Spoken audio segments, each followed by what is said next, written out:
விடுதலை சிறுத்தைகள் கட்சியோட துணை பொதுச் செயலாளர்கள் ஒருவராக ஆதவ் அர்ஜுன் அவர்கள் தேர்ந்தெடுக்கப்பட்டிருக்கிறாரு.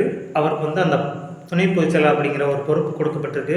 விடுதலை சிறுத்தைகளாக தன்னை இணைத்து கொண்டு களப்பணியாற்ற அவர் ஆரம்பித்திருக்கிறார். ஆதவ் அர்ஜுன் அவர்கள் விடுதலை சிறுத்தைகள் கட்சியில் இணைந்ததை பலரும் பலவிதமாக கருத்துக்கள் சொல்லிட்டு வராங்க.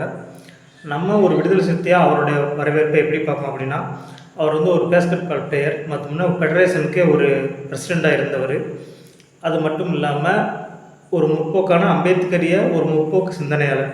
அத்தகைய நபர் விடுதலை சிறுத்தைகள் மாதிரியான ஒரு ஜனநாயக மிக்க சமூக நிலையத்தை பேணி காக்கிற ஒரு கட்சியில் அவர் இணையர் ஒரு ஆச்சரியப்படுறதான விஷயம் இல்லை.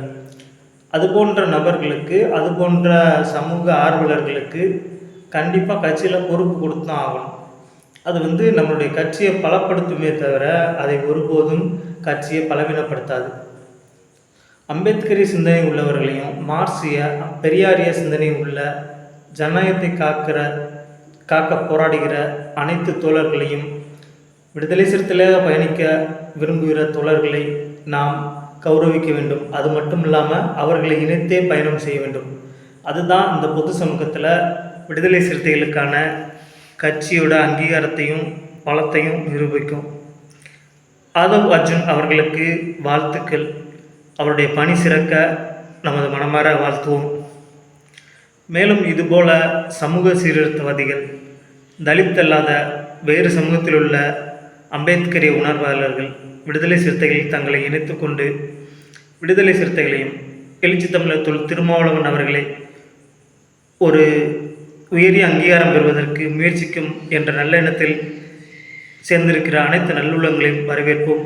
ஆதவ் அர்ஜுன் அவர்களுக்கு நமது மனமார்ந்த நெஞ்சம் நிறைந்த வாழ்த்துக்களை விடுதலை சிறுத்தைகளின் சார்பாக சொல்லிக்கொள்கிறோம். அடங்கமறு, அத்துமீறு, திமிழி எழு, திருப்பி அடி என்பன போன்ற வசனங்கள் ஒரு பட்டியலின மக்களை விசுப்போது மட்டும் இல்லாமல் ஒட்டுமொத்த தமிழ் சமூகத்தையே தட்டி எழுப்பி இருக்கிறது என்பதற்கான சான்றுதான் இது. இது வன்முறைக்கான முழக்கம் அல்ல, வன்முறைக்கு எதிரான முழக்கம். விடுதலை சிறுத்தைகள் பொது பாதையில், சமூக நீதி பாதையில் என்றோ பயணத்தை தொடங்கிவிட்டது. அதற்கான ஒவ்வொரு வெற்றி படிக்கற்களையும் அது நிறுத்தி முன்னேறி சென்று கொண்டே இருக்கிறது. வருகின்ற நாடாளுமன்ற தேர்தலும் அது பிரதிபலிக்கும். அது 2026 வருகிற சட்டமன்ற தேர்தலும் அது பிரதிபலிக்கும். விடுதலை சிறுத்தைகள் அசைக்க முடியாத சக்தியாக வளர்ந்து வருகிறது என்பதில் மாற்று கருத்து இல்லை. ஜனநாயக சக்திகளை ஒன்றிணைப்போம். தலைவர் திருமா தலைமை ஏற்போம்.